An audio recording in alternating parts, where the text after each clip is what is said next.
Dear friends, welcome to the third edition of C.S. Lewis and Kindred Spirits Connected. I am Denis Vasiliu from Iași, Romania, and I'm your host on behalf of the team of the C.S. Lewis and Kindred Spirits Society for Central and Eastern Europe.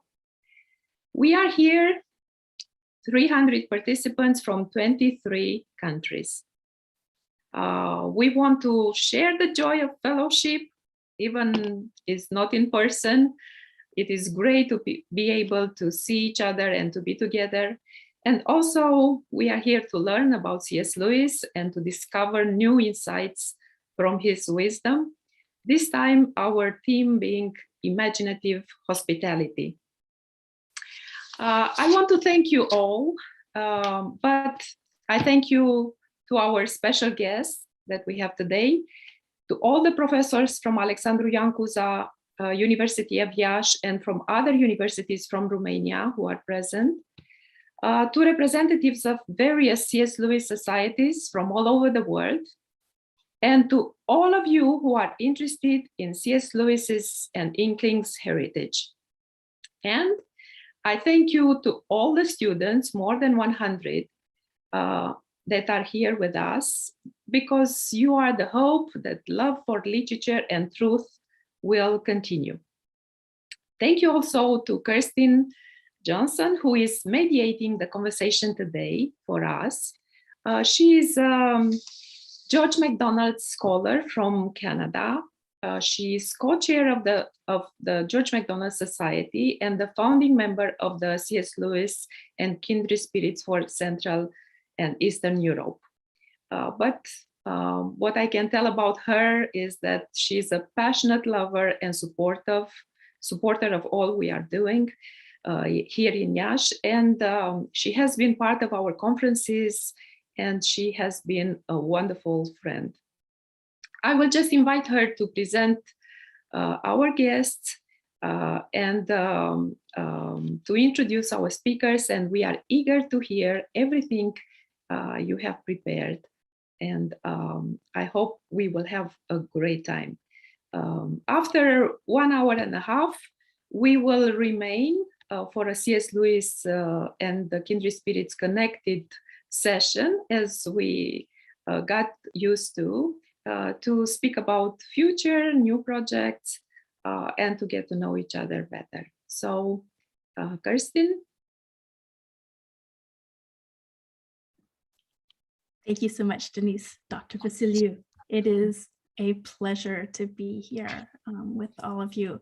And as I'm speaking here, I'm hoping that our wonderful David over in Iași will be able to spotlight the other speakers who are going to be joining me. So I might wait just for a second to see if they can get spotlighted on here too.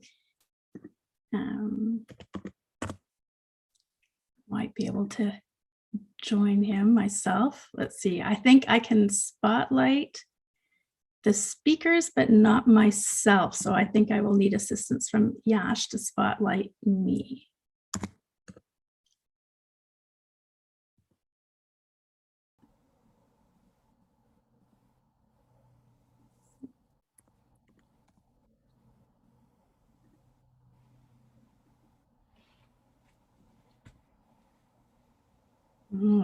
We're getting single spotlights, but not multiple spotlights. Here, multi-pin, that's what we want. Sorry, folks. There we go. It looks like it's starting to happen. I'm going to assume, yep, David's got that for us. Welcome to our 1.5 years of COVID Zoom learning for the world. But thank you, Denise, my friend, Dr. Vasiliu, and welcome everybody. It's a delight and honor to be here with colleagues and friends, old and new, from literally around the world. I think you've seen in the chat, people are, I'm going to pull my chat up here so I can see a little corner a little bit. People are joining us from literally around the world today, which is really fun and exciting. For some of you, again, in this strange last couple of years, many of you will start to recognize names of people that you haven't met in person, but you're starting to get to know online through various events like this. And there are also many of you who are old friends who haven't seen each other for years. And that's one of the strange wonders of the space that we find ourselves in right now, that some of us are reconnecting in a way we never would have dreamt of before. And I guess there's a grace and a thanks for that in the midst of much that is difficult. I say Bună seara to those in Romania and further east. Bună ziua to those closer to me in time zone. And Bună dimineața to those of you westward who are just waking up. It is good to be together. Pace. And it is a delight ineffable for me to be here today with these three particular Inkling scholars, Dr. Diana Glyer, Reverend Dr. Michael Ward, and the very Reverend Father Andrew Cuneo.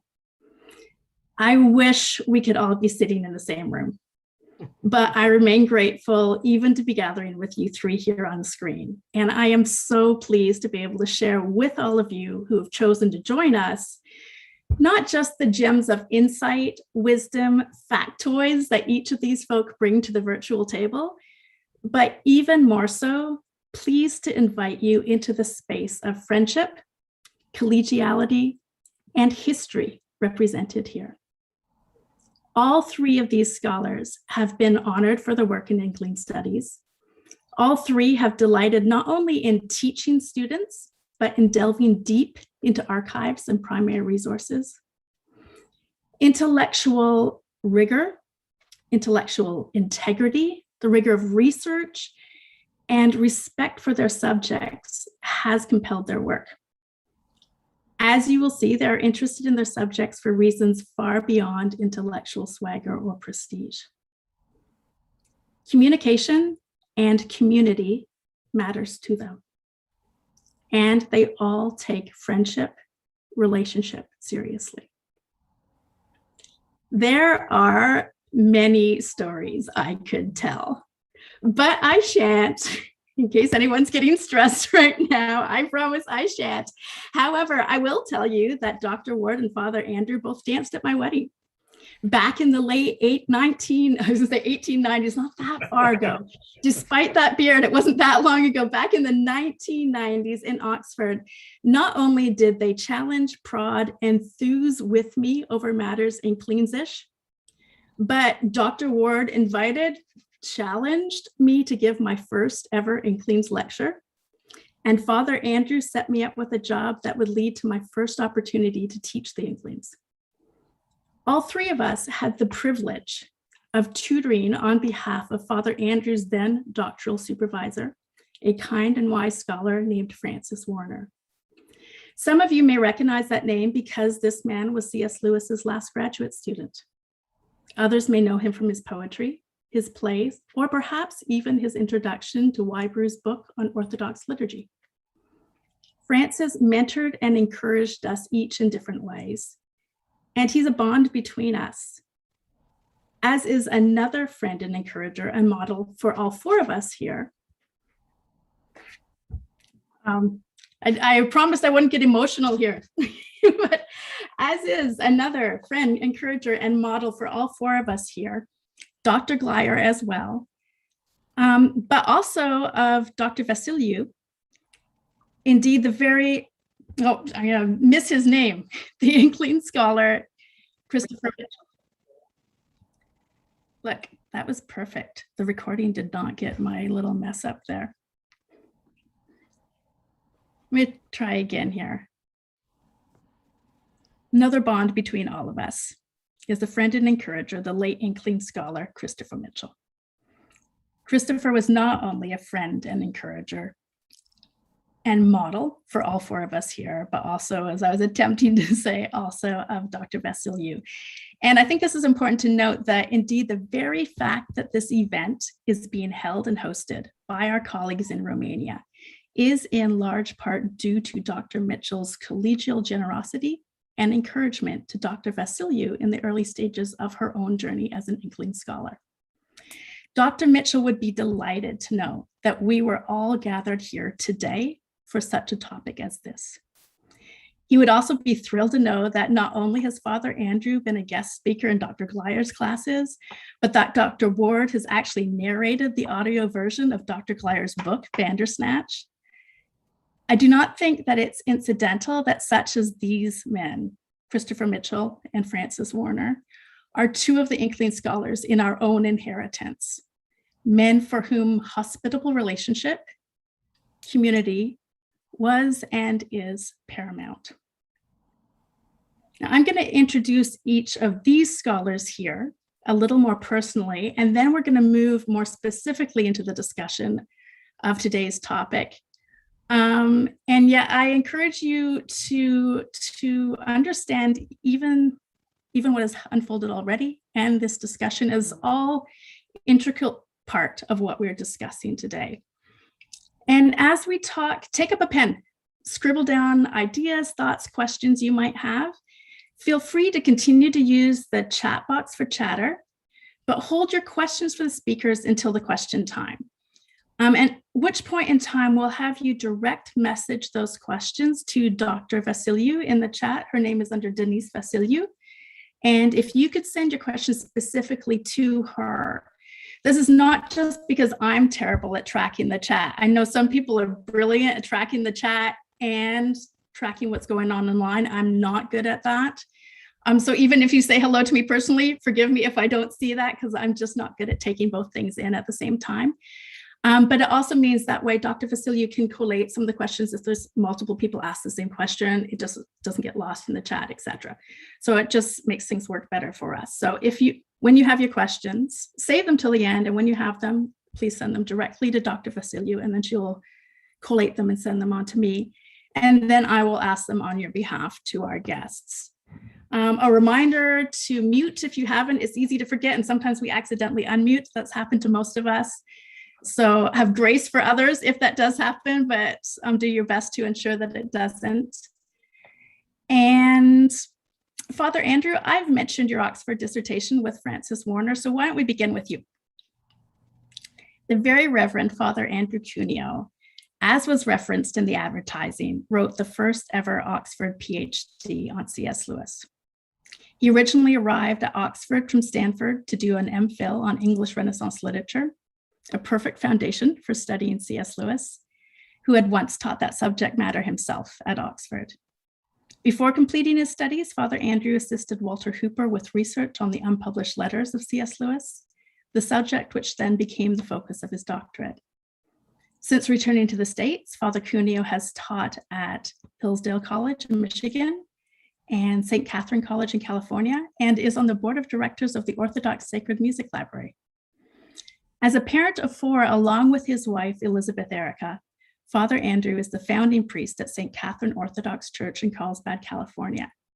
You can find a number of his lectures on Lewis online, and Dr. Paul Michelson will be through our discussion trying to stick up the names of books and links of things online, and so I can see he's already stuck up some links to some of those things, including some of Father Andrew's beautiful lectures. Next on my screen, we have the Reverend Dr. Michael Ward.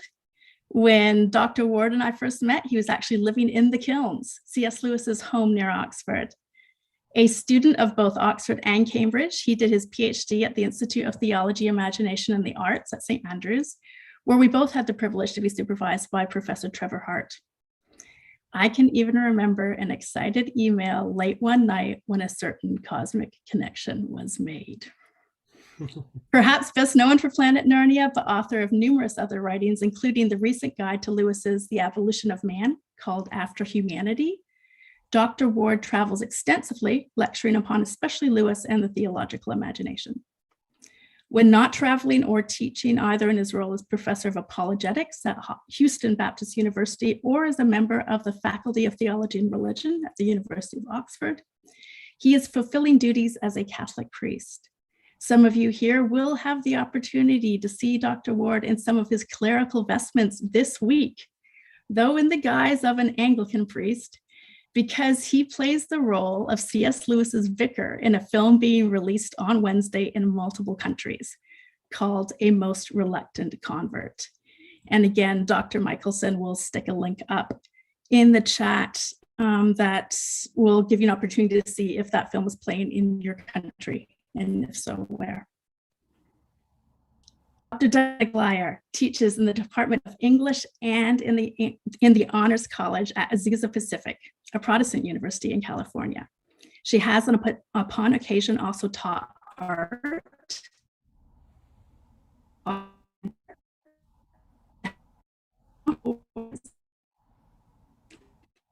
In the American West, after doing degrees in education and literature, she came to California, where she is a mother, a writer, a researcher, and a professor absolutely compelled by the concept of community.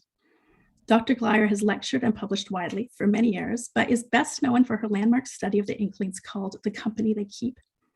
Critics have pointed to this work on the collegiality of the Inklings as incurring a significant shift in how scholarship views this gathering of writers and academics as a group and movement. And this is something that we want to push into deeper today.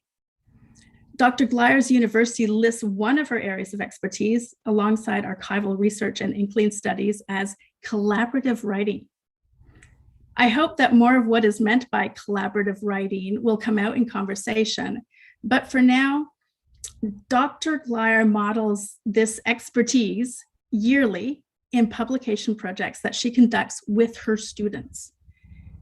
She gives a considerable amount of her time, energy, and, to use a complicated term, intellectual property to her students, coaching them, mentoring them, partnering with them as they write chapters for books that they will produce with her, such as the forthcoming guide to Lewis's Cosmic Trilogy, A Compass for Deep Heaven, and the invitational Journey Back Again, Reasons to Revisit Middle Earth. I am struck by a descriptive summary Dr. Dyer, let me try, I'm getting a little bit throat mumble there. Dr. Glyer once gave of C.S. Lewis, a man with friends. And I think that's a very apt description of this man, as we'll see more today. So before we tease out a little more explicitly the concepts of imaginative hospitality, I'd like for each of you to give us just a bit of a glimpse into how you were attracted to this man with friends. Or perhaps first, whether it was first to this man with friends or perhaps even to his friends first, who led you to the man. I'm not sure for each of you what order that went. So Father Andrew, by way of a little further introduction to yourself, could you start by telling us how you discovered Lewis, the Inklings, and what led to your writing your PhD on him? And even if you want to work in there a little bit of a reference to your work with Walter Hooper, and kick us in. Okay, well, good morning, everybody from San Diego. It's not yet sunny in California. We're just waking up out here. And it's so good to see you, Kirsten and Diana and Michael. One of the great laments of the COVID era is not being able to see each other and be in person. And as a parish priest, I see this all the time with parishioners. That absence and that gap is really difficult. So it's good to see you all, and thank you, Denise, for arranging this morning. Yeah, so way back when. So I'm nearly 50 now, and so when I began to learn about C.S. Lewis, I was a little boy in the woods of Connecticut, and like every little brother, I would imitate and pattern my older brothers and do anything that they did and read anything that they read and try to pattern myself after them. So there was a set of the Narnia Tales in my brother's shelves, and I fell in love with the Narnia Tales at a very young age, and would read them and reread them and reread them, and have very happy memories of sitting on our 1970s orange couch with my cat and rereading these stories, or taking a Narnia book and running off into the woods in Connecticut and climbing a tree and reading a Narnia book in the trees. And then as I got older, and the questions of how does one intellectually respond to Christianity became to the fore as a high school student, I realized that Lewis was there as well, and was very drawn to his apologetic works in high school and the authority with which he spoke. going deeper from there, when I went to university and began to study English literature, one of my professors at Stanford was one of a person who attended Lewis's lectures in Oxford. And that I remember just being mesmerized by his stories of Lewis and how he thought that Lewis was a spellbinding lecturer in his Oxford days. And realized, oh yes, here we are studying English literature. And yet again, C.S. Lewis is somebody to take great notice of and to follow and to learn from. And so that developed into a love for Lewis as not only a fiction writer, and an apologist, but also as an English literature scholar. Later on, with the blessing of going back to Oxford to study, and in large part, striking up a friendship with Dr. Ward, whose wonderful new edition of The Abolition of Man and After Humanity, I am a proud possessor of and recommend highly because it's very, very, very well done. I went to work on some things with Walter Hooper because we were all connected through the Oxford University C.S. Lewis Society. And Michael was, and still is, a very big part of that society.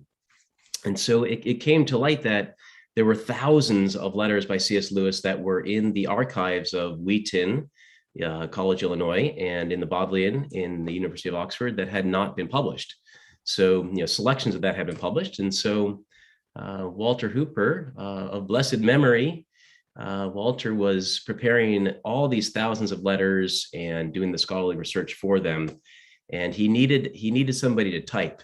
So I as a venerable grad student in Oxford, became a great typist.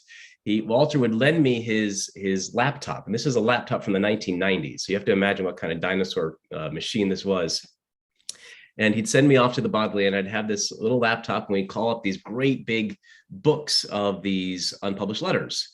And I would sit in the Bodleian for hours and just type from the manuscript and try and decipher sometimes some challenging handwriting by Lewis or his brother. And that led into the work that I did for my dissertation on the then unpublished letters of C.S. Lewis, which Walter, thanks be to God, published as completely as we could in the early 2000s. So that's a little bit of the background. I think many people here on this Zoom gathering would know, of course, that it hasn't even been a full year since Walter Hooper reposed, and so this is a bittersweet year, I think, for those of us who love the Inklings and those connected to them. That link to the Inklings directly is not there forever. So it's really nice to have a new generation of people and scholars come together. So thank you, Kirsten, for getting this going. Thank you, Father Andrew. Dr. Ward, could you give us a glimpse in the same vein that Father Andrew just did, your discovery of Lewis and friends, and what attracted you to him sufficiently to make the study of his work a significant part of your life vocation? Rather like Father Andrew, I am the youngest of a family of boys, and I also admired my older brothers, heaven knows why, and imitated their interest in C.S. Lewis. And some of my fondest family memories when I was a young child were jumping into our parents' bed on a Sunday morning while my mum would read aloud to us the latest chapter of the latest Chronicle of Narnia before we all got up and had breakfast and went off to church. And I continued reading Lewis into my teens, got into his Christian apologetics, came to Oxford to do my first degree in English Lit, and so began to study Lewis's more professional works. And at Oxford, I got to know Walter Hooper. I went to the first meeting of the C.S. Lewis Society in my first week of my first term, and met Walter on that occasion, and he became a very significant man in my life for all sorts of reasons. And I think really, we're talking about C.S. Lewis as a man who had friends, and I think it's fair to call Walter one of Lewis's own friends. I mean, they only had a brief relationship for a few months at the end of Lewis's life, but it was a close, albeit brief, relationship. And I think that Walter very quickly imbibed from Lewis, and indeed Lewis's larger circle, this great capacity for friendship, for hospitality, for welcoming. I mean, it was partly Lewis's own example, but partly also Lewis's own, doctrine, as it were, you might say. You think of one of Lewis's works, The Inner Ring, about the fatal allure of being drawn into some coterie or cabal, and you think, if I only can get into that, I'll justify my own existence. And Lewis's whole argument in that piece is that that's quite the wrong way round to go about it. If you want to be recognized as expert in any particular field, forget about impressing people, forget about pulling the strings, forget about brown-nosing and greasing your way up the pole. Just do the work, and eventually good work will out. And so Walter, both personally and professionally, encouraged me in those ways, and I think that's how I've gradually, over time, decided more and more that C.S. Lewis should be the subject for my own scholarly focus. And indeed, not just Walter is an example of that, but later when I met Christopher Mitchell, we've already talked about him, he also was a great one for being not proprietorial, not territorial. Chris was a great bridge builder, I always think. And so in my own small way, I hope I've tried to model some of that capacity. I think, some of it is no doubt temperamental and psychological and comes more easily to maybe Americans than to your average Brit. Anyway, that's probably enough for me to be going on with right now. Let's hear what someone else has to say. Okay, let's hear what Dr. Glar has to say. Thank you. Could you tell us, yes, how you discovered Lewis and the Inklings, but could you then bring that forward a little into also telling us a bit about your book, The Company They Keep, why you wrote it, how it deepened your understanding of Lewis and the Inklings, some of the striking things you learned whilst doing so. So I'm asking you to do what the other gents have done, but then also expand upon it and pull us a little further into this conversation. Great. Well, good morning, everyone. It's an honor to be here, and I so appreciate this opportunity to interact. Unlike our other two distinguished guests, I don't have any brothers, and I didn't read Narnia first. So there I am on the outs again. I went to high school at a time when everyone was reading The Lord of the Rings. And so I ended up reading it at first in self-defense. Everyone was talking about a book that I didn't understand and didn't know about, and I wanted to get in on that conversation. And so I started reading The Lord of the Rings, and back then we didn't have the movies or some of these other helps to kind of negotiate that epic text. And so, to be honest, I read about halfway through the first volume and I got so confused about the characters, I actually had to start over and make color-coded charts to keep straight in my head the difference between the elves and the dwarfs and the hobbits and so on. But once I got into it, I felt like I fell into Middle Earth. I just loved it there, and absolutely adored Tolkien's gift or skill for world building, for really and setting up a sub-created place. And I wanted to go to Middle Earth again and again and again. Loved that book, and then started looking for other books like it. Well, there's nothing like it. Back then, there really was nothing even remotely like it.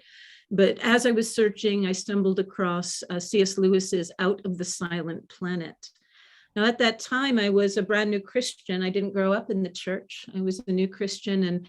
And the way that Lewis captured the supernatural experience, the encounter with the supernatural world in that book, Out of the Silent Planet, simply astonished me and put into words and images and metaphors something that I had experienced in my own very young but growing relationship with God.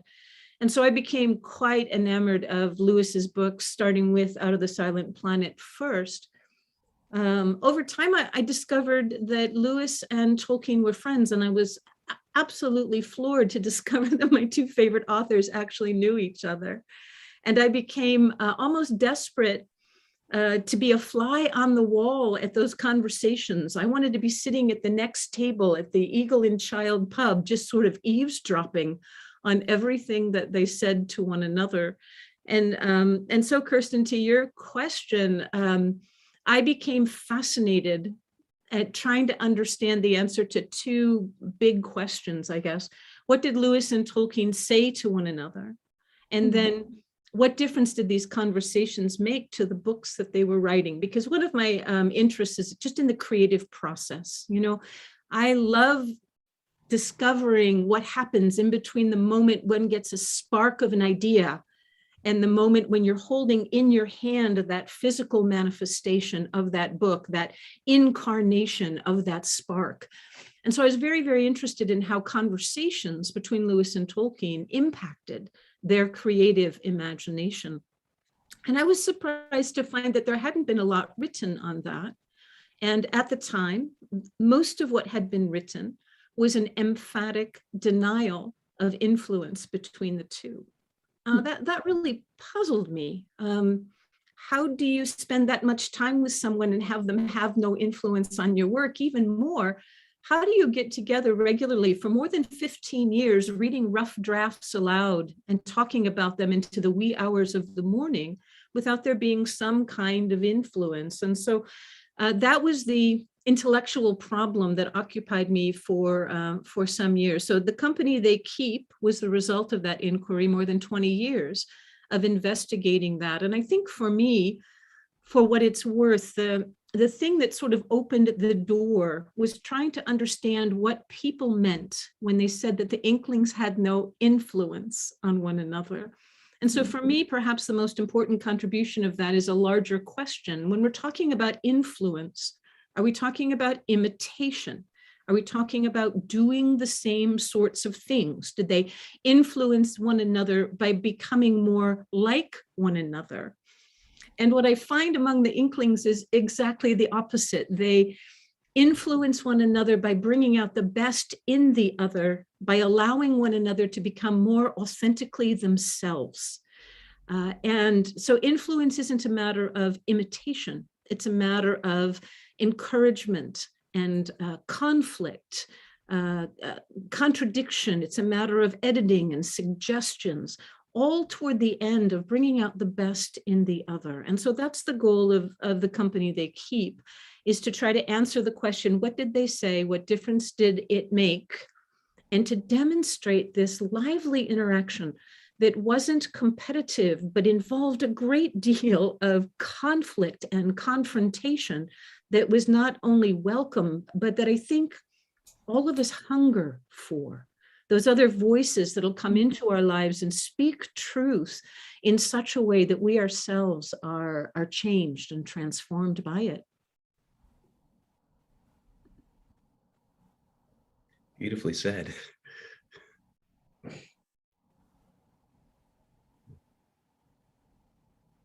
Sorry, my internet went out there for a second, but I just heard the end of Father Andrew saying beautifully said, which I will hurrah in Dr. Michael Ward's vernacular.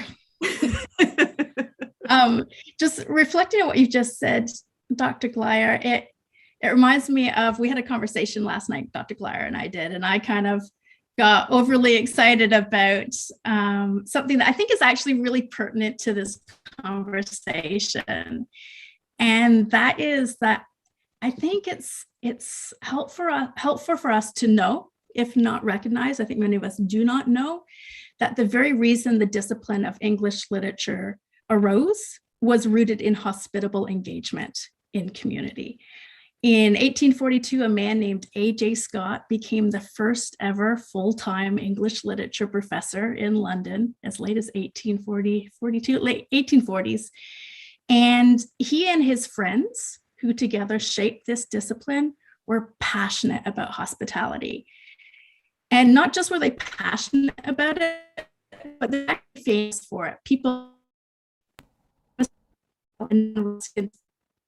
discuss how these men found English literature.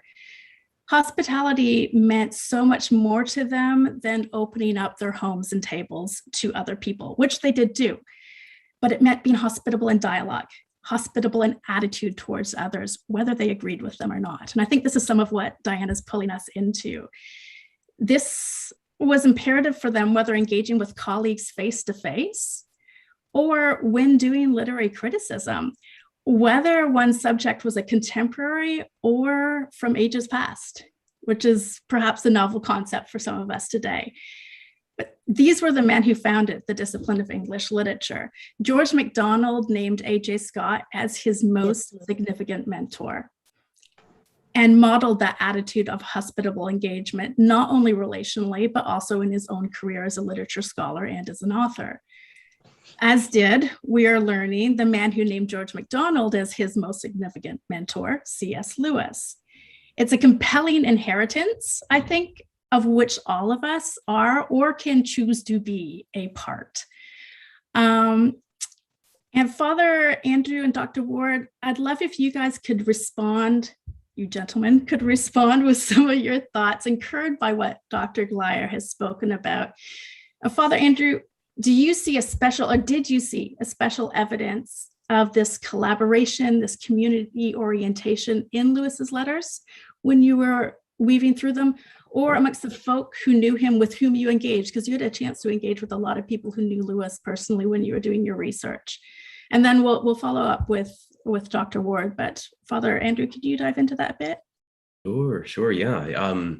I have to give you a great big discount because you have 3 scholars on the screen and I'm not one of them. My work is years ago. And just a little extra anecdote. When I was an undergraduate visiting Oxford and visiting the Oxford C.S. Lewis Society, I attended a session where then Michael Ward was reading a paper on the Chronicles of Narnia. And it was one of the best papers I had ever heard. And from that time onwards, I thought, I have to get to know this man. And he's still writing on Narnia. And if you don't know anyone in this Zoom call, if you don't know his book, Planet Narnia, or seen some of the related books, the Narnia Code and video versions, please do. It's spectacular stuff. So yeah, as far as hospitality goes, I think Diana pegs it. In the letters, my goodness, they were collaborative events every single day. From the 1940s up until Lewis's death in 1963.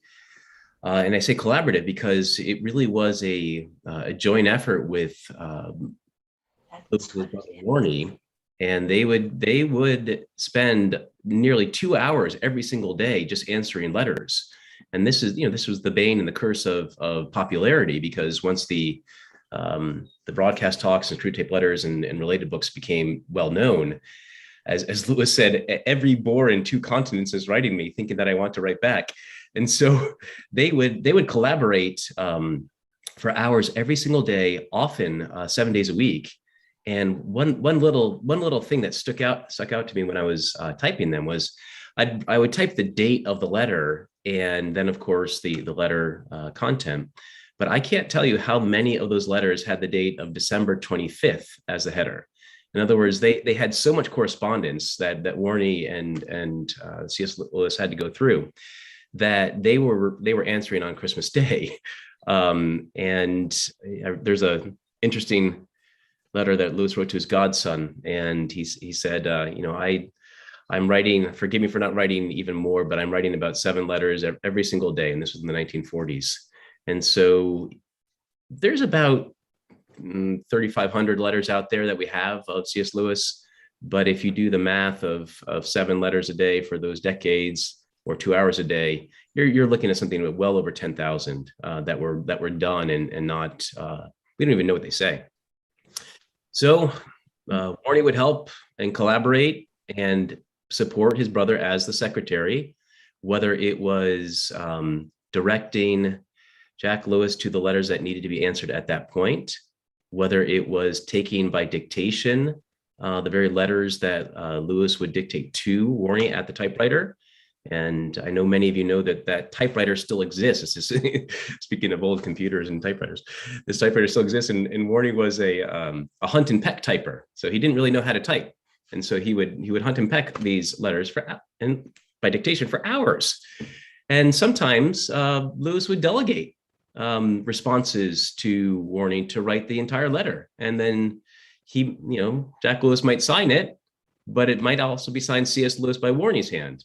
And so the collaboration was continuous every single day. So it's amazing to think about that. How many manuscripts came into Lewis's mailbox unsolicited is a little bit, it's a testament to his kindness and his courtesy. I mean, people would send him not just poems to review and give feedback on, but entire manuscripts of books, whether they were scholarly books or initial fiction books or plays. And Lewis would patiently write back with measured critique and responses. And these were not things that he asked to review or asked to have feedback on. They were just sent to him. So he was incredibly generous with his time, both the Lewis brothers, and incredibly generous with his comments and that phrase used earlier, the intellectual property, his insights into style and technique to all who wrote him. Very, very beautiful. Funny enough, there's not so many letters between the Inklings that we have. It's more with thousands of people around the world, kind of like this. I can only imagine what it would have been like in the age of email. How many letters he would have had to deal with from unknown people. So just a thought. There are a couple of things about the letters, particularly that interest me along these lines. One of them is, even though he grumbled a lot on the side anyway about all of the mails, right? The generosity that he showed in giving each letter care, right? And being attentive, giving his very best attention to the letter, to its contents, to the concerns, I find really quite remarkable when we're talking about intellectual hospitality, right? And openness to what people have to say.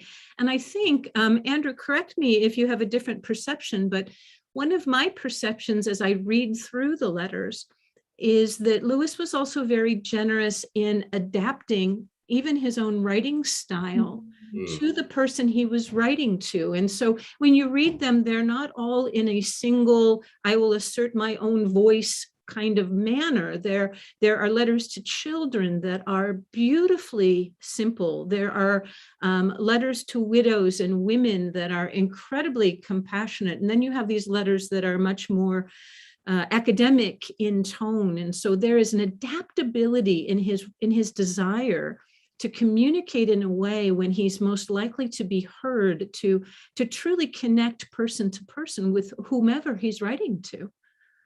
So true. I mean, the modulation of style from one correspondent to the next, as you say, a child to a bereaved widow, to a theologian, to a professor, to somebody writing in a foreign language. I mean, what a kind of forge in the sense of like hammering it out. What a sense of forge for style and mode of response that's happening if you're doing that every single day.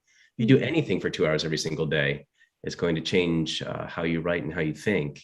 I mean, even the variation of language. I remember interviewing a student of Lewis's from the 1940s, and he said, "Oh, I wish I could find the letters that Lewis wrote to me in Anglo-Saxon." Marvelous. Or we do have in the collected letters those letters that were written in Middle English. We have the Latin letters, and it's remarkable. So yeah, not only high English style and vernacular style, but also different variety of languages. One of the great pities, I think, people who go book hunting, in the collected letters, the last volume, volume 3, which is from the 1950 to 63. This is out of print. And so like on Amazon, it's probably $600 or something right now. So unfortunately, they're kind of harder to get access to these days. But he didn't have to write back. He chose to write back, Right. which there was no press agent, no literary agent doing this for him. And he did it by choice and by courtesy and goodwill. I think there's an indication that what Lewis wrote in this book, one of my favorite C.S. Lewis books, An Experiment in Criticism, he's talking about how to become an attentive reader. And he says, if it's worthwhile listening or reading at all, it is often worth doing so attentively. And I appreciate that quality, that if we're going to read, if we're going to interact with one another, we need to do so with attention. And I think that Lewis did bring that gift to his circle of friends, but also to those who just casually would write to him. And his response is so generous and so creative. I might add to that. Very good point, Diana. If you're going to read attentively. Also, if you're going to write responsibly. I remember Walter Hooper once saying that Lewis had said to him that he felt a responsibility to respond to all these inquiries and all these letters, because having put his books in front of the public, he naturally wanted them to be read. And if you want to say things to people, you've got to be prepared for them to say things back to you. It's not just a one-way street. Or at any rate ought not to be, if you've got any kind of basic politeness, but literally responsibility. He's responding to the responses. It goes back and forth, continually, and in many cases these correspondences went on for years and years, decades. I mean, think of just that slim volume of letters to the American lady, where Lewis shows almost unbelievable patience with a woman he would sometimes privately describe as a terrible old hypochondriac, but you don't get any of that sense coming through what he actually said to her. But I think that's an important point. Diana, you mentioned his private grumbles, and Andrew mentioned the mails, every bore in 2 continents wants to write to me. I think we must be careful not to be too hagiographical about Lewis. He did have his threshold of patience, and also he did develop over time. I think if you look at the Lewis of the 1920s, when he was a young Don and still not a theist or a Christian, I think you see quite a different kind of person. And Lewis, in some of his letters, begins to recognize that about himself. You may recall that letter he wrote to Arthur Greaves, where he says, I'm in danger of becoming a hardened bigot, shouting down everybody so that I have no friends left. He talks about his bow-wow dogmatism. Some of his early students, people like John Betjeman, felt that Lewis was not at all hospitable. Quite the reverse. I mean, Betjeman blamed Lewis for sending him down from Oxford and had a kind of bitter feud against him for decades. And I think there is probably some truth in that charge of Lewis being a bit hard, being a bit bullying in the early years. But I also think it's very clear that he changed. And one of the great things about the letters is that you can see Lewis's personality changing, even though he's not aware of it. If you look at the 3 years leading up to his conversion and the 3 years immediately after his conversion, his tone is changing. And the great thing is that, he's not doing that deliberately, because he's not writing for public consumption. He doesn't know these letters are going to be preserved and one day printed. So it's all unconscious. It's all, authentic. And you can see him becoming a more integrated, more patient, more gentle person. And that's great testimony to the action of grace in Lewis's life. But it reminds us that we're all works in progress, and that Lewis, if we look at him in the cream of his life, when he's a ripe, very saintly older man, we tend to think, oh golly, it can never be anything like that. But think of him when he was 25, a young tutor, not much older than John Betjeman, and asserting himself rather aggressively over against this bumptious young pupil. And we might find that there's there's more similarity between ourselves and that Jack Lewis. That Dr. reminds Woody? Oh, sorry, go ahead. Go I was ahead, Dr. going to say Lamb. that reminds me of a statement that comes from his controversy with Tilliard. You remember the book, The Personal Heresy. And in that book, which is fairly early, right, in Lewis's academic life, Lewis describes himself as being hungry for rational opposition. And so there you have, in a nutshell, two ideas that I think are really important. One is that he is thinking in terms of rational opposition, putting people at odds and wanting to, you know, express a little bit of that dogmatism, Michael, that you referred to. And yet there's a hunger for that, which I think represents a hunger for truth and a desire for truth and a willingness to be confronted and to have his assumptions confronted by others so that he may grow. And I think that that may be part of the reason that over the years we see Lewis changing, because he is from the start, I think, hungry for rational opposition and eager for what he can learn. And I would say committed to, again, as we've said, to the idea of truth and to pursuing truth, even through uncomfortable situations. Mm-hmm. Have any of you seen this shift occur when Lewis is time traveling, when he's engaging with the cloud of witnesses, the writers from the past, so not his living colleagues, but can you speak into his hospitable or not yet hospitable enough engagement with voices of those who have gone before? Be it Spencer or Shakespeare or Milton or Blake or... One thing that strikes me always about Lewis in his literary critical and literary historical mode is how very capacious his appetite was. He had a pretty Catholic taste, Catholic in a small c sense. There was very little he didn't like. And so it's all the more striking when he does, you know, say ugh or bosh or rubbish in the margin, and at the foot of the last page says never again. That doesn't happen very often, because he seemed to have an almost inexhaustible taste, and was also able to just find the best in authors that he might find otherwise, you know, inferior in terms of style. I mean, I hate to say this to you, Kirsten, but Lewis could be quite hard about George MacDonald as a stylist. And yet, he acknowledged that George MacDonald had a tremendous, almost uniquely brilliant mythopoeic gift, which he was able, C.S. Lewis was able to distinguish from the stylistic infelicities that you find in MacDonald.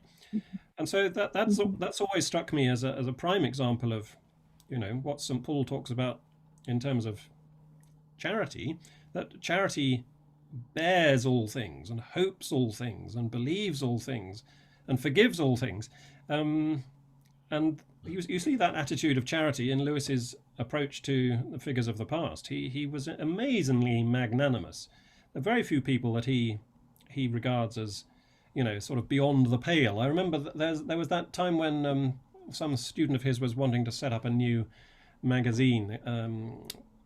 I can't now remember the title of this proposed magazine, but Lewis said, "Oh yeah, we should look at pretty much everybody, shouldn't we? We shouldn't draw the, you know, circle the wagons too tightly.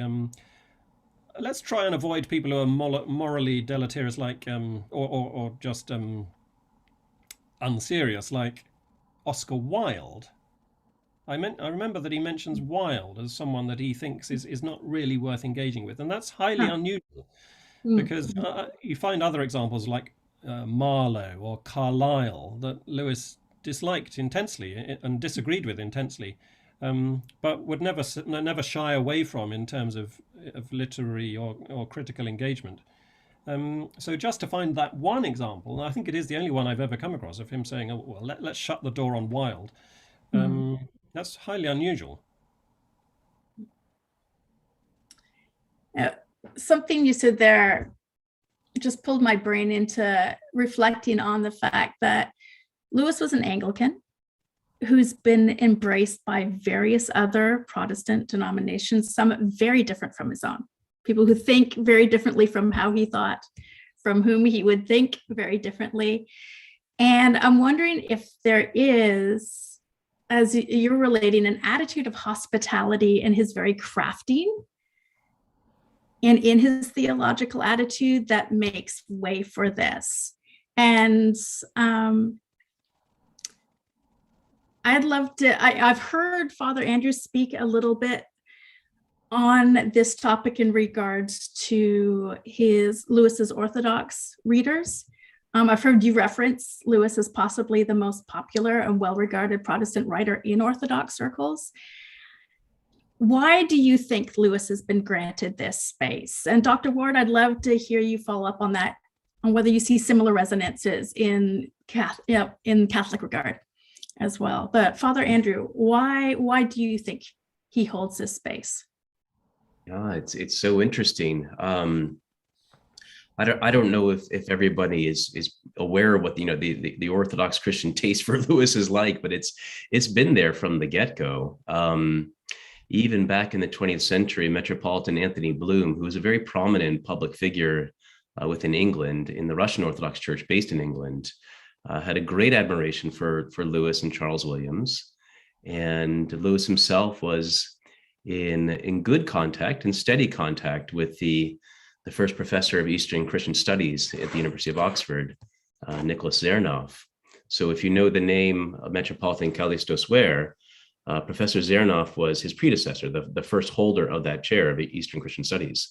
Well, Lewis was, as I say, in good contact with Professor Zernov. In fact, Nicholas Zernov came to Lewis's funeral, and before that, he had invited Lewis to give addresses to the Orthodox population in the University of Oxford, some of which products you might know, like the essay Membership, that was published in a journal that was not exclusively holding Orthodox material, but would also have a kind of interdenominational appeal, a journal called Sobornost. And so Lewis spoke to Orthodox students. He read a paper to an Orthodox student foundation called An Icon, a Toy, and a Work of Art. And it's a missing essay. We don't have this essay.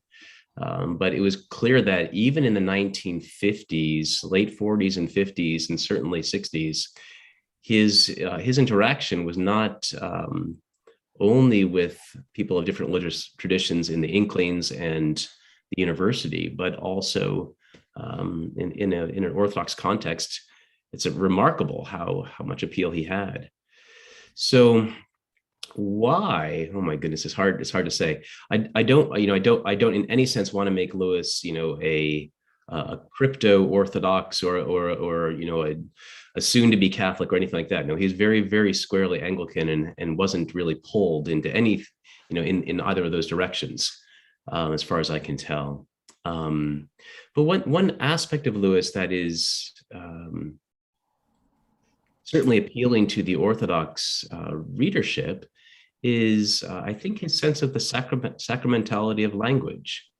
And by this, I mean that Lewis was deeply aware of the importance of words just in and of themselves, and not only their etymological history, but their nuance, their shade, and their impact. And as a practicing poet, that beautiful attention to language comes through in everything that he writes. It's I often think of that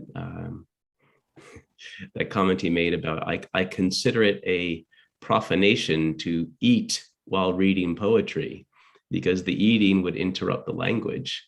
And these are both sacramental actions, right? Both eating is a sacramental action, that's why we pray, and poetry and writing and speaking, something that has never existed before, is a sacramental action. So the utterance, the creation of something that is entirely new, even if it's the language of saints from previous centuries, is something that Lewis was aware of.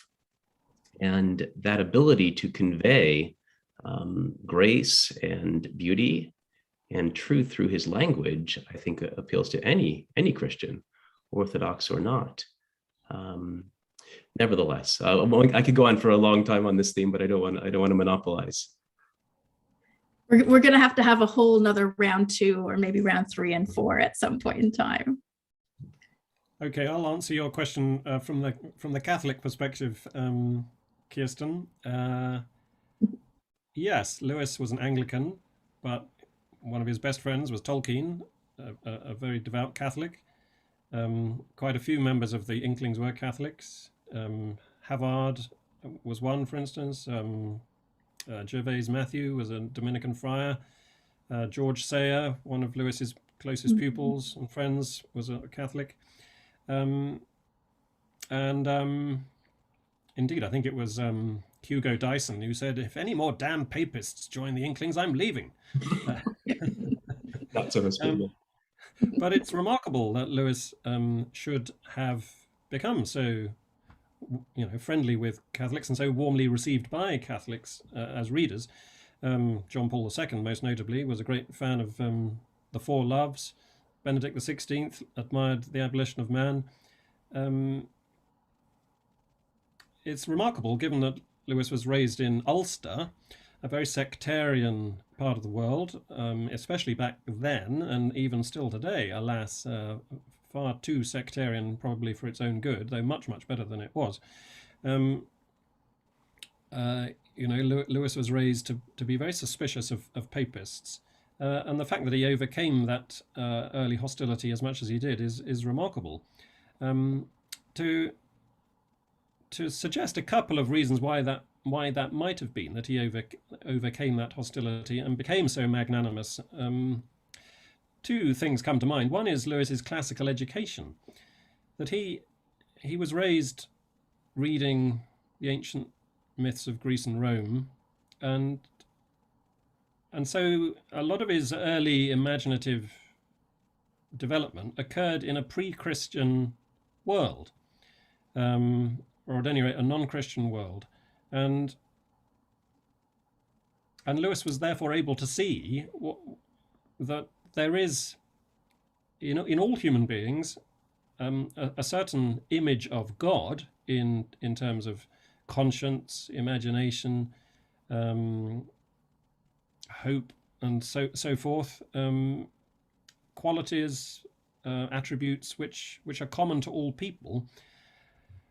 He wasn't spending his whole time exclusively in a social imaginary which was dominated entirely by Ulster Protestantism, in other words. So he was already beginning to enlarge his horizons from an early age.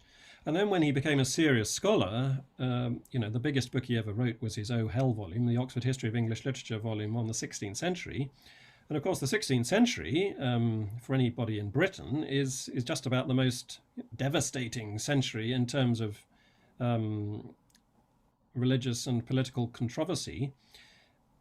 But Lewis read everything written in English that was written during that century, and came to a deep awareness of how a specifically religious problem was entangled with all sorts of social and political matters which had no real bearing on it. And so he can say in that Oh Hell volume that the history of the English Reformation is a tragic farce. Continually each side misrepresented the other side, Catholics calling Protestants antinomians and Protestants calling Catholics Pelagians, each of them adopting some new viewpoint on the Mass, which probably most people couldn't defend adequately for 5 minutes if they were ever asked to do so, but they just nailed their colours to their own particular tribe. So having that academic understanding of how religious divides are so entangled in other matters, I think Lewis was better positioned to disentangle his own prejudices, so to speak, from his own personal relationships. He was unusually capable, I think, even for an academic, in being able to distinguish the person from the view that the person expresses. He was always able to play the bull, not the man. And indeed, I think this is part of what he relished in the university life. George Watson, one of his sometime colleagues, both in Oxford and Cambridge, has written a marvelous little article about this called C.S. Lewis and the Art of Disagreement, which I heartily recommend.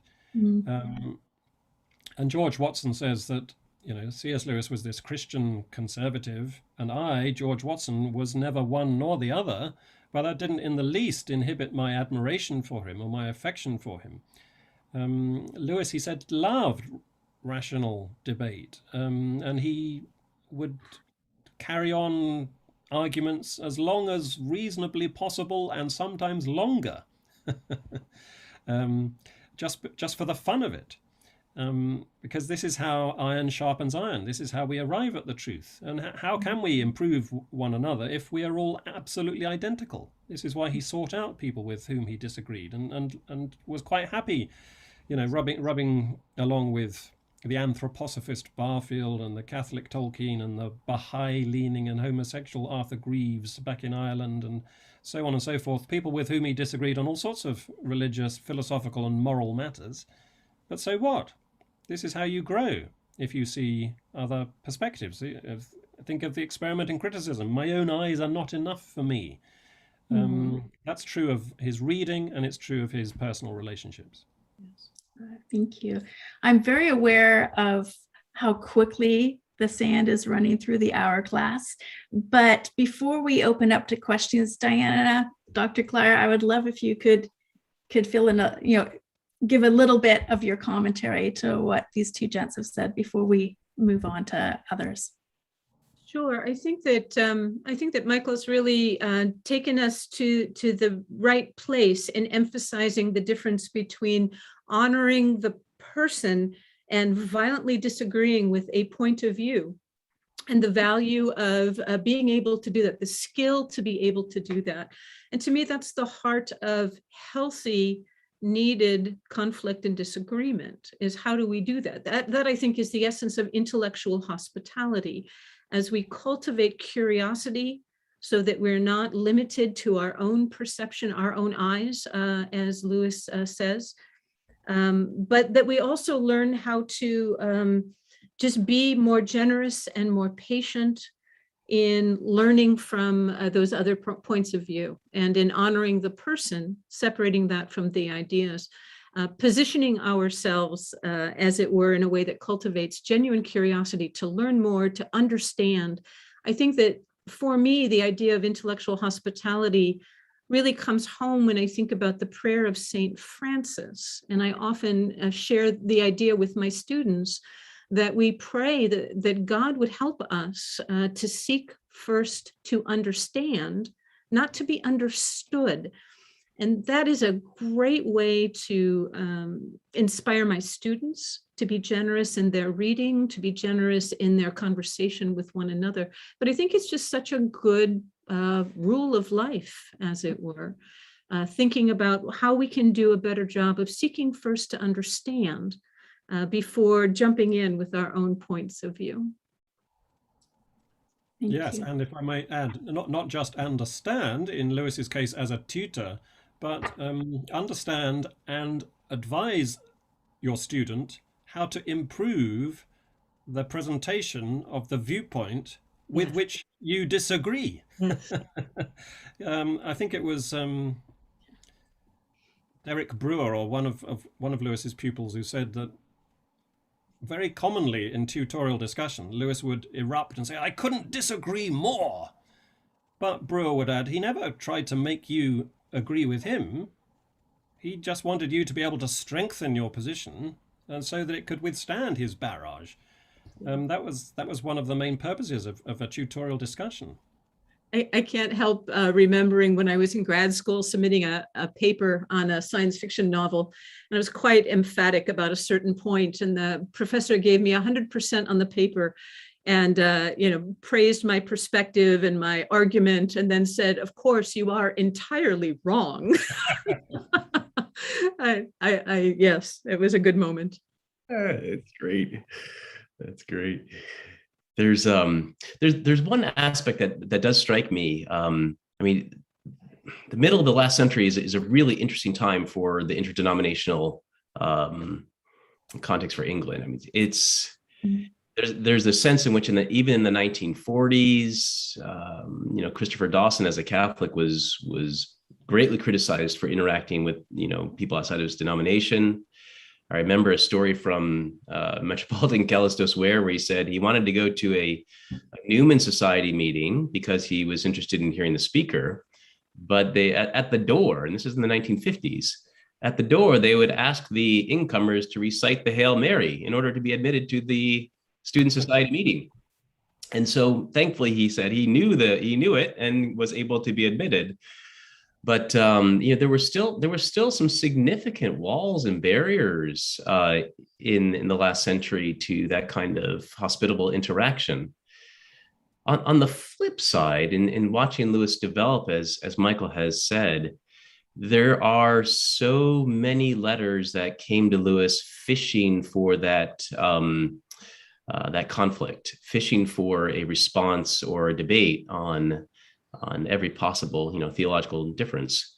And Lewis was savvy enough to close the door on that kind of interdenominational discussion with many of his correspondents, and even with many of his friends, whether it was Owen Barfield or Tolkien or Don Bede Griffiths. There were a number of instances where we realized we're not going to make progress even with the hammer and tongs of discussion. And so part of accurate hospitality in this case was recognizing when not to enter onto the court. So it's hard to do. It's hard to know when. Mm-hmm. Do you see that as an aspect of his searching for a mere Christianity, a common core? It's a good question. He certainly and rhetorically chose to go that direction. I think something of this is a self-awareness of his temperament, that he realized he could become a little bit too ignited if these topics came to the fore. I love how he put it to one correspondent. He said, "I'm not going to engage on the subjects you've written to me about. Besides, these things should be taken up only by saints with an infinite amount of time, and I am in possession of neither." So recognizing that he's not a saint in being able to handle perhaps the tougher theological questions was very, very wise of him. And also realizing that time runs out. Mm-hmm.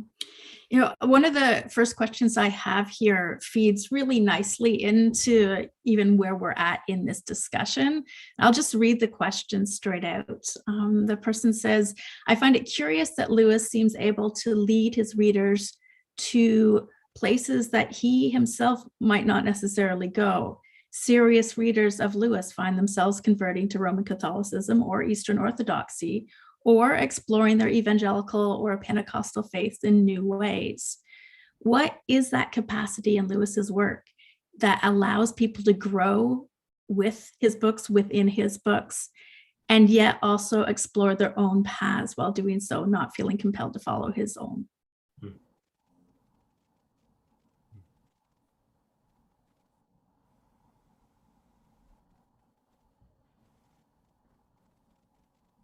I'll quickly jump in and say I don't know the answer to that question. Mm. And if this inquirer has a handle on that question, I would love to read a book about it. So I will hold my breath and stand on tiptoe for someone to be able to unpack that for us. What comes to me, what comes to my mind is the fact that Lewis was very keen on not presenting his own kind of Christianity, or at any rate not the kind that just immediately pleased or satisfied him. He said you can only make progress into a resisting material.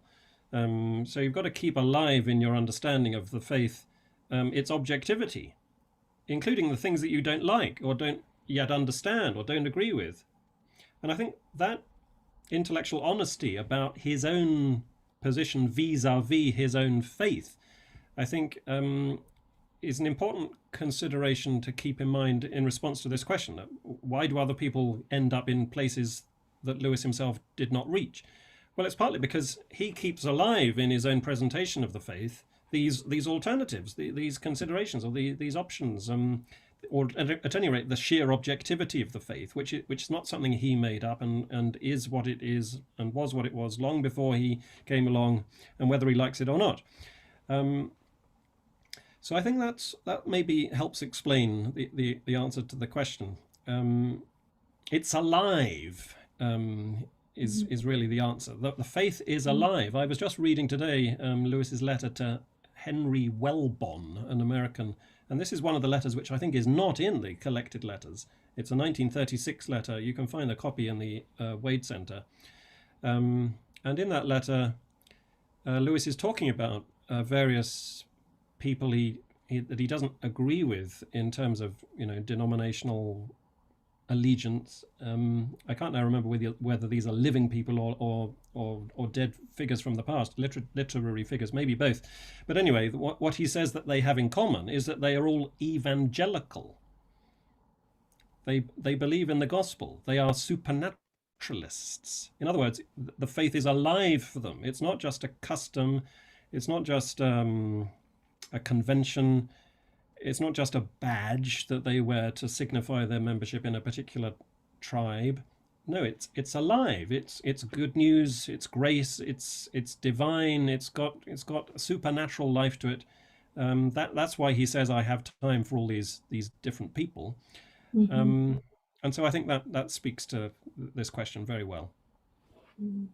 Oh, thank you. I've got there's a few questions coming in that are sort of clustering around even the very personal struggle with the seemingly growing schism we see today in various parts of the world over various issues, be they political, philosophical, cultural, and wondering if are there particular texts or concepts that any of you can point to.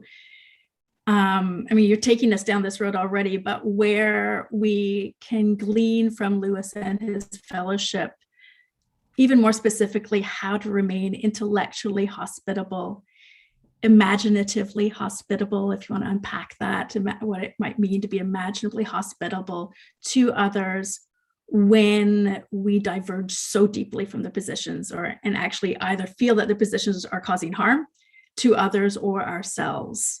How do we remain in loving conversation with them? I think you guys have been talking around that a little bit, but are there any particular texts or instances that you think could help fortify some of our listeners today? It's a big question. It's a very big question. I think Diana already, showed there's the beautiful book, An Experiment in Criticism, which its title wouldn't make you think is the book to go to, but at least the principles that Lewis is giving for how he read and how he would encourage others to read is there's a humility there that is, again, as Diana said, that is patient to attend to the other, regardless of where the other is starting from, and being able to understand what they're saying before evaluating. And I love that word understand, because standing under means you're lower than them.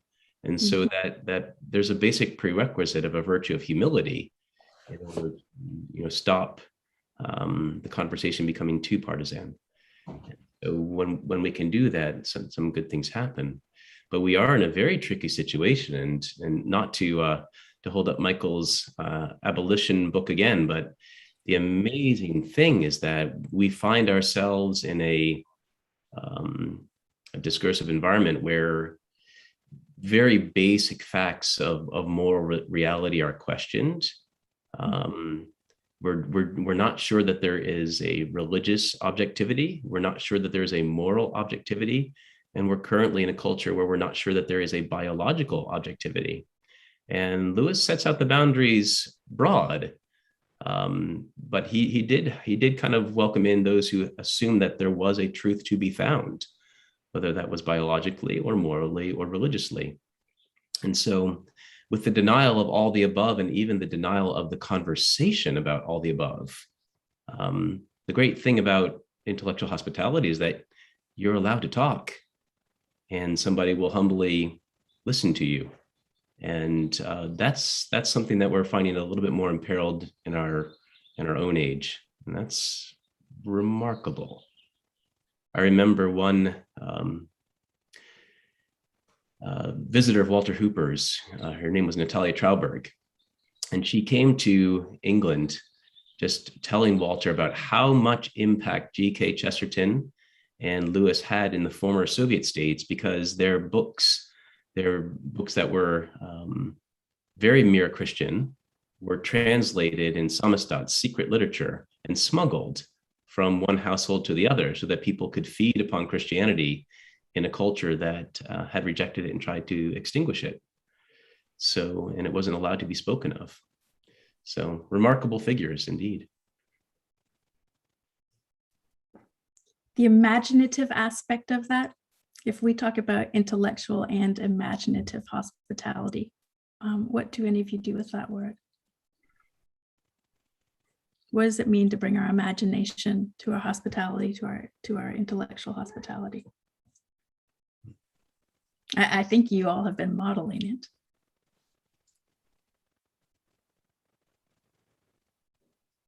Perhaps it means, among other things, that we refuse to give into competition, right? So that our model for what that looks like isn't a competitive model where the exchange that we have isn't directed toward the goal of personal gain or winning, right?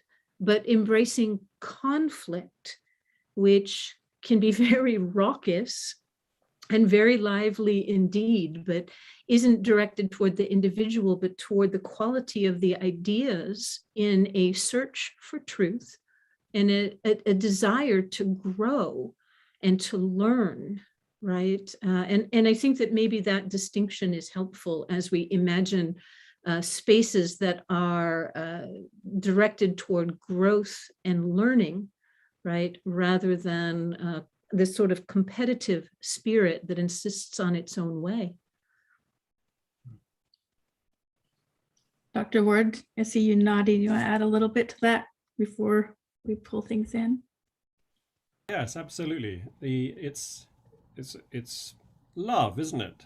Essentially, and a love which is truly loving.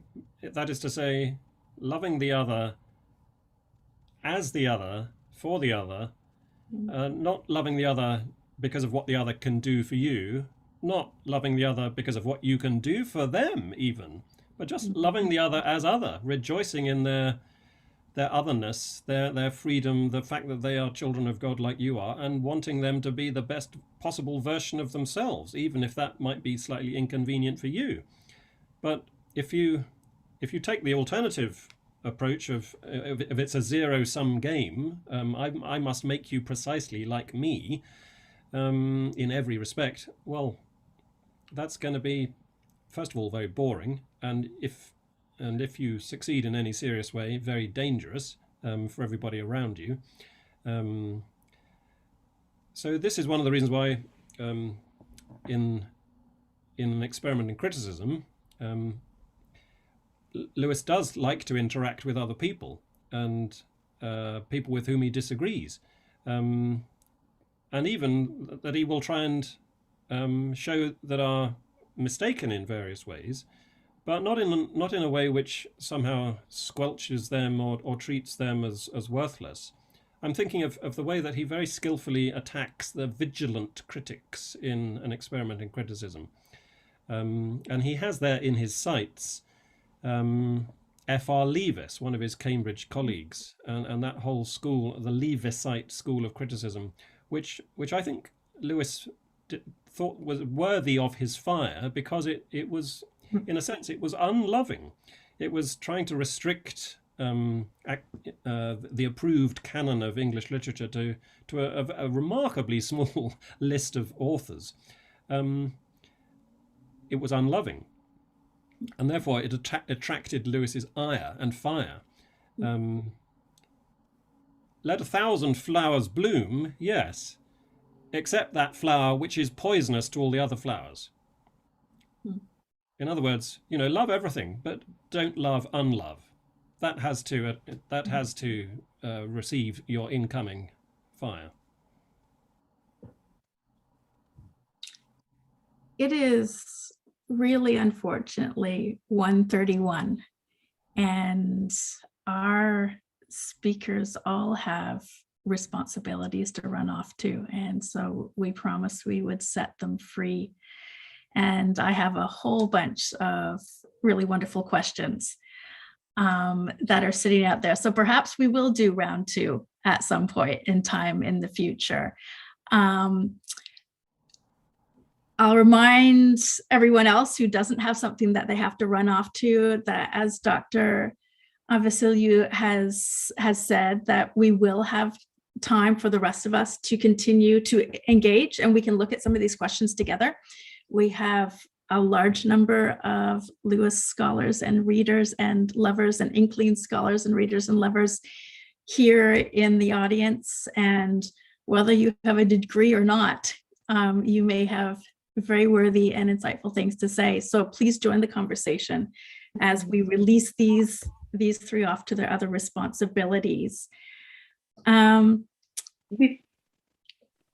I, before we say goodbye to Kirsten, just finish your sentence and I will. Okay. Sorry. I was gonna maybe even just ask these 3 to save time for them, if they would. This is kind of unorthodox, with a small U. And I have not given them a heads up on this, but if you guys could throw into the chat before you disappear, some of the other writers or kindreds, like this is the C.S. Lewis and Kindred Spirit Society. And so would you 3, before you leave, mind throwing into the chat the name of 1 or 2 or 3 other writers that model well for you intellectual and imaginative hospitality, that you would bring into the dialogue of even some of the questions we've had in the last little bit.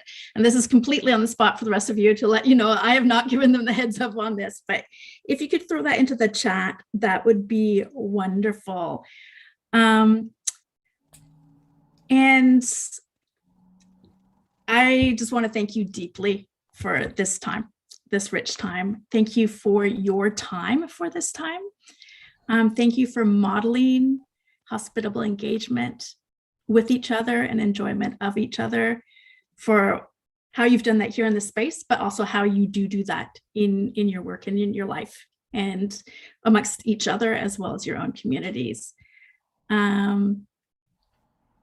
I want to reiterate my gratitude, which I know you share, for role models such as Francis Warner and Christopher Mitchell, who not only modeled such hospitality to us, but who also did and do pray for us as we continue to try to live that well and model that well. So thank you. Go well, be well. And as I release you on your way, as and when you need to disappear, I will ask Dr. Vasiliou, should I say now a little bit about the C.S. Lewis and Kindred Spirit Society? Before that, discussion time. Before that, I would just want to conclude or to add to this wonderful conversation that we talked about imaginative hospitality, Lewis's hospitality, but I can thank you now and share that I've benefited so much from your hospitality. I mean, Dr. Glider, Dr. Cunello, Dr. Michael Ward.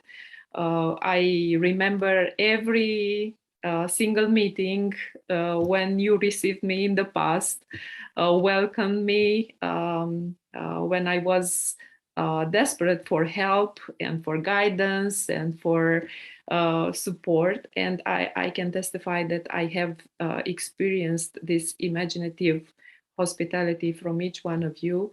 I remember how Dr. Ward met me in the Eagle and the Pub 8 years ago.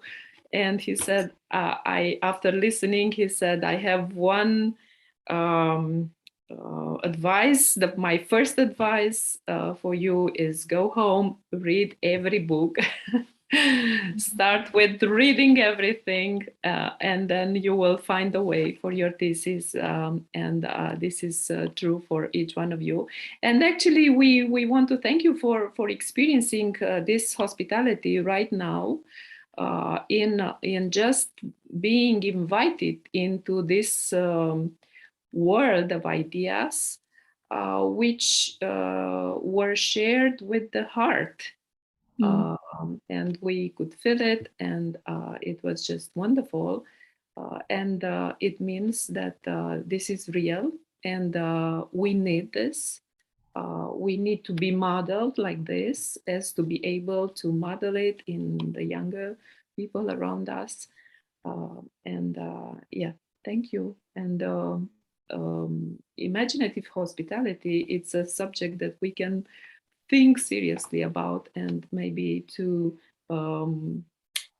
follow it while reading from now on everything that we will read from Lewis and other writers. So thank you so much again for opening the door for all of us into everything. Thank you indeed. Thank you, Dr. Vasiliou. And I'd like to, before we hand over completely to Dr. Vasiliou to move us into a conversation time, I'd like to invite all of you to consider joining the C.S. Lewis and Kindred Spirit Society.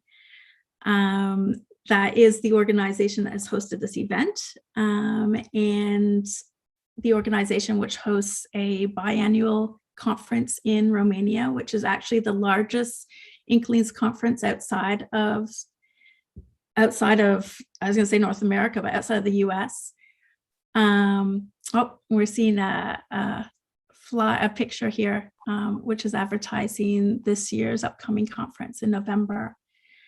The society hosts this biannual conference, but they also have smaller events that happen sometimes through the year.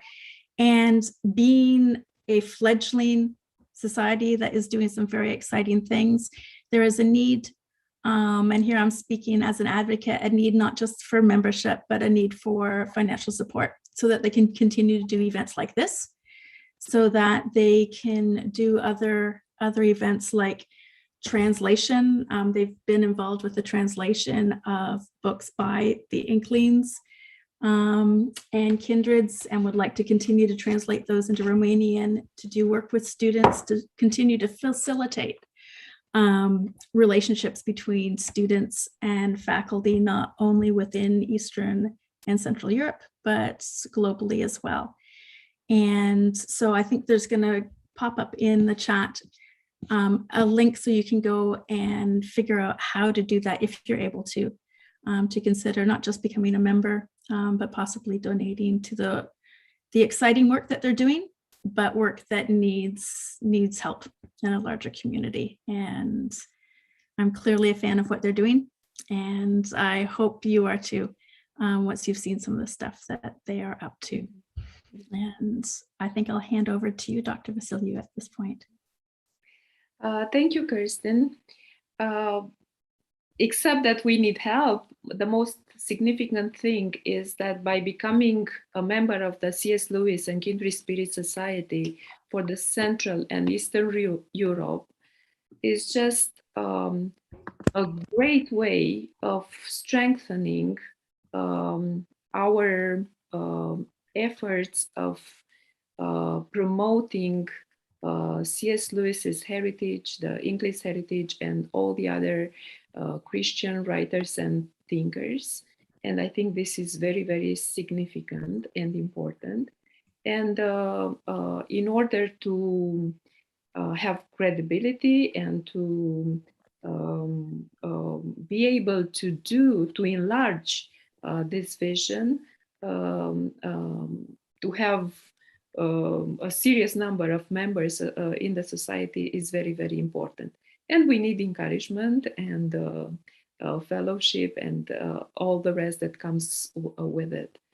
So we are at the beginning. We are very beginners, but we would like to have a strong society here, and maybe in the future a center with resources for people to get a place where to discover the books, all the mentorship that they need in order to study. And for this part of the world, like I have experienced in other societies in the States or in Oxford. Or so please consider joining the C.S. Lewis and Kindred Spirit Society. And except this, even we are very troubled by the pandemic situation that took an unexpected turn this autumn. We are about to have the third edition of the C.S. Lewis and Kindred Spirits conference with the theme on this and other words in the University, Alexandru Iancuza University of Iași. We are still worried about how this will gonna happen, but we are thinking of receiving a number of speaker guests that are willing to travel, which is possible and not a problem now. And also to have the conference online for all the others that are not able to travel, and somehow to make it available for everyone who would like to hear the talks and encounter the wonderful speakers that we are hosting. So we will send you the information. We will keep you in touch of things. It's not too late to decide to come if you want. Flights are not so busy anymore. Hopefully even the prices are cheaper now because of that. So because we have hope that in 2 weeks' time, the numbers of people got infected are decreasing. Hopefully we will be able to host the conference and to have it online for everyone. Actually, this amazing thing that we can connect from all over the world, even today for so many continents and countries, is just great. There are a number of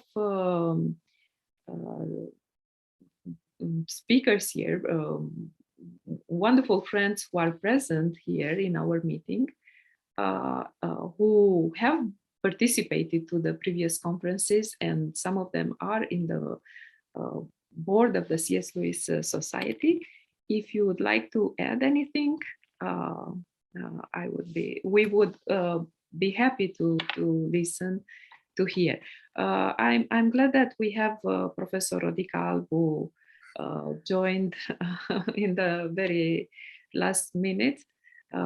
She is the wonderful professor who translated The Lion, the Witch and the Wardrobe for the first time in Romania like 30 years ago. And she is the one who made all the conferences possible in the University of Iași. And also our colleague Teodora Ghiviriga is here. And I'm very pleased and happy that to have such events in the university is possible. Rodica, if you want to join and say something, I would be happy. Had to run, not to jog, in the last minute, because I planned to skip one of my classes. I had a replacement who announced me at 2:00 p.m. that she was just found positive.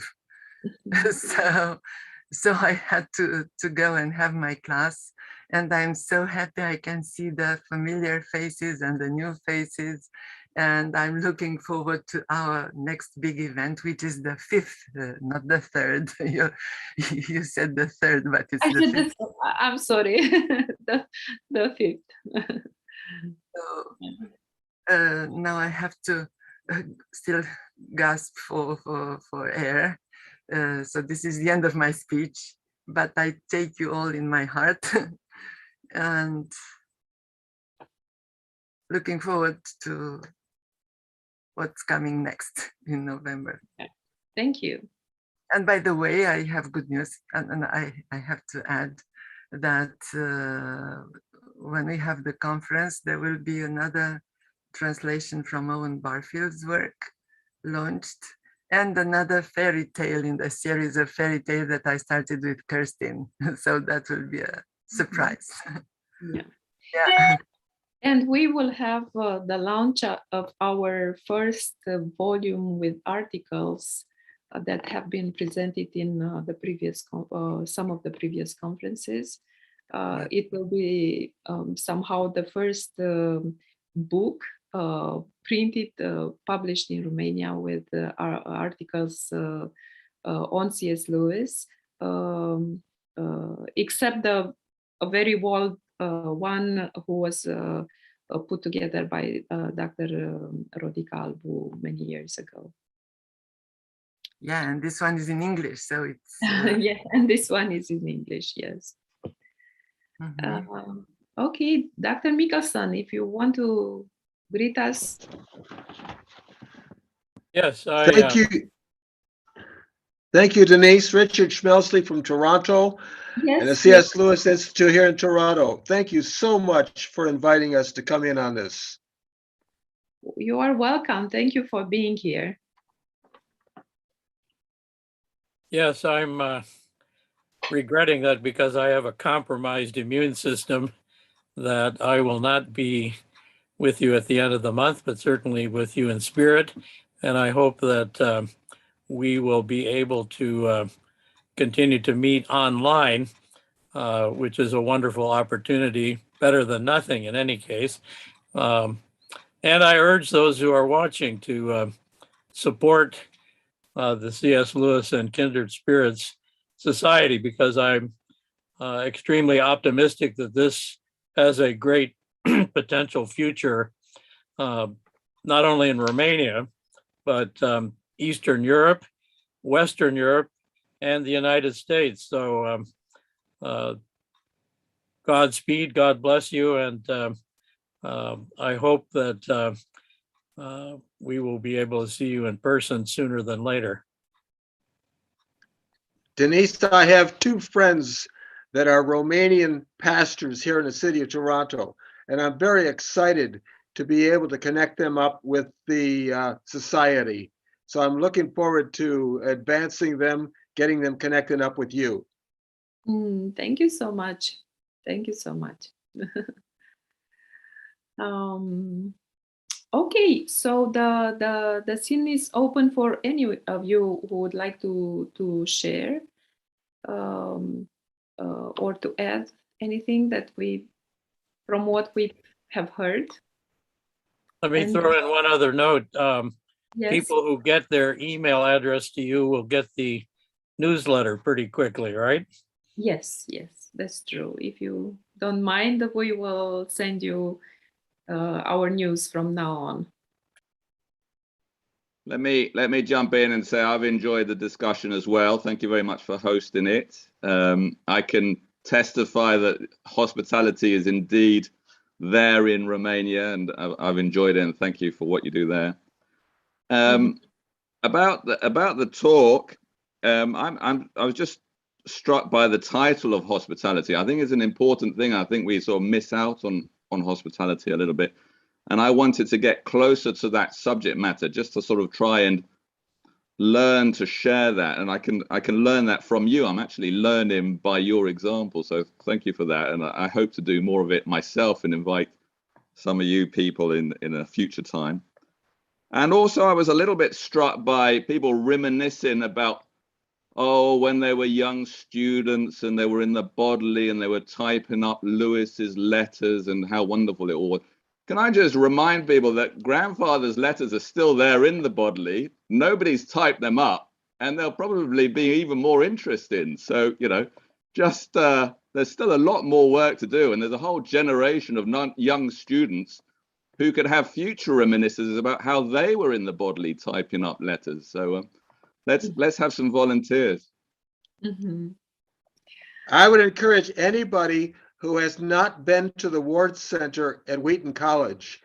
They have an enormous library of the original letters, and it's a tremendous research center right at the Ward Center. I've been there, and it's a tremendous, tremendous place. Mm-hmm. Mm-hmm. Thank you to Mr. Owen Barfield, who has just encouraged us. If you don't know, he is the grandson of the Owen Barfield, and he has come to our conferences 2 or 3 times, many times. Twice, yeah. Twice. And thank you for being here. Yeah. This book launch, which is going to happen this November of Night Operation, is an important book launch, and I wish I was there to be there for that book launch, because Night Operation is an important story, and C.S. Lewis is in it. You know, it's a fictional science fiction situation with a character that represents C.S. Lewis, and the name of that character is Jack. And you can be with us online, so you will be with us anyway. Yeah, I will be with you. Yeah. Yeah, and say a few words. Thank you. Okay. Yes, thank you. And thank you for the recommendation to visit the Way Center. We can't wait to get there again. Yes, even those of us who are 3 hours away are waiting to get there. Yeah. For those of you who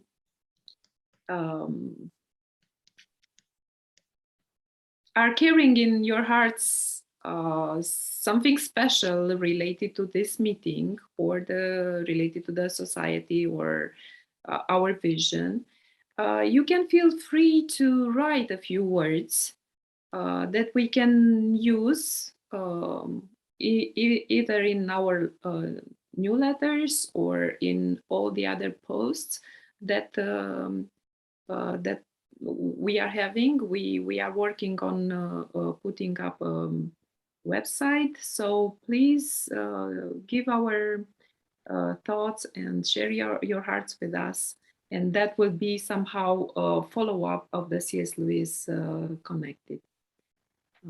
And thank you. Thank you, Brenton, for being here. You was the speaker the previous edition. Yeah. Have you enjoyed to sit there and just listen, not to work hard speaking? Yeah, that's always better. I think, although I do like speaking. Yeah, no, it was great. I love the conversation. I think it's really important for our age, which I think has a temptation to division. So I think it's a good conversation. Thank you.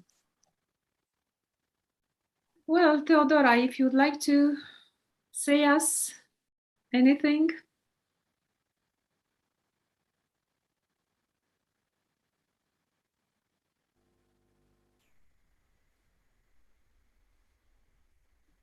Oh, we can't hear you.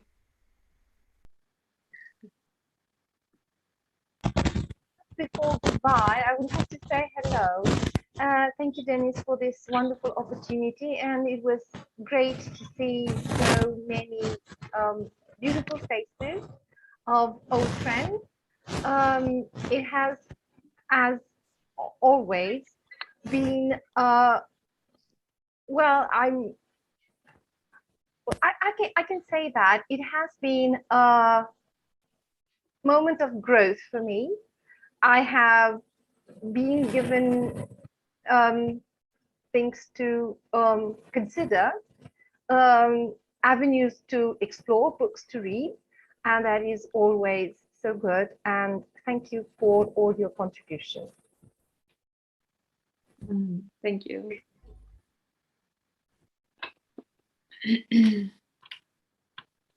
Well, while listening to everything has been said in these 2 hours, I remembered what a friend of us, pastor from the States, told us, that he believes that hospitality is the Christian virtue that is now lost somehow. People are not so open to receive people. We are more individualist, and we go to worship in church, and then we go home and want to be more or less alone, and we are not ready to receive people in our lives and our homes like Christian used to do in the past. So I think this is a serious subject. If in order to be real, welcoming people from all points of view, to cultivate hospitality is a very important thing. But to be able to cultivating by reading and by learning from the ones who were really hospitable, it's even greater. I myself learned from Lewis to answer to my students' messages. So I took it as a personal discipline to answer to every message that I receive from my students. It is very hard. And not only to answer, but to answer with kindness, with love, with care. And I think this is an important step. And I'm trying to do this. So, if anyone else wants to add anything, if not, but maybe we can conclude. I would kindly ask you, like Kirsten did on the chat, for those of you who can do it, to open your cameras for a final photo that will remain in the history, which is very, very important. And then we will just say goodbye. It is amazing to see your faces from Norway, from the States, from so many parts of the States, from England, and from various cities in Romania. Even this is very, very important and impressive for me. From Russia, and from Russia there is someone from probably. Yeah. So thank you. And if you will smile, I will just take the photo. And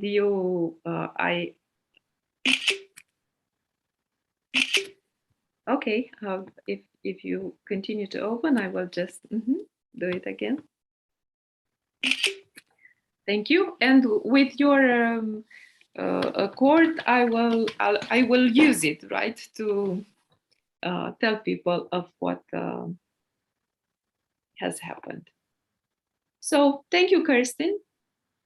You are a great, great facilitator and organizer. And thank you for doing this for our society, for your love, for your hospitality, receiving us all into your heart.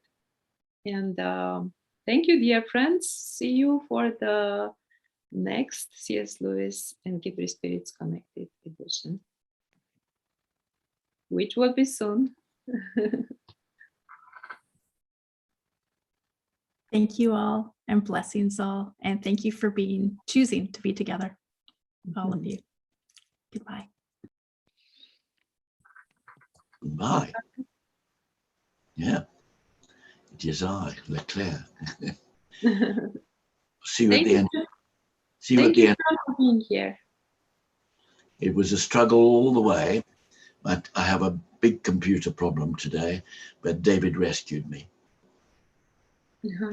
Well, I'm sorry, I don't know what happened, but we will, hopefully we will put it online so you can watch it later.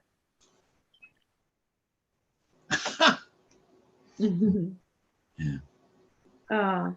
You are well, John. How good to see you. I'm only just here and I'm still trying to organize to see you at the end of the month. Yeah. It's getting there. Yes.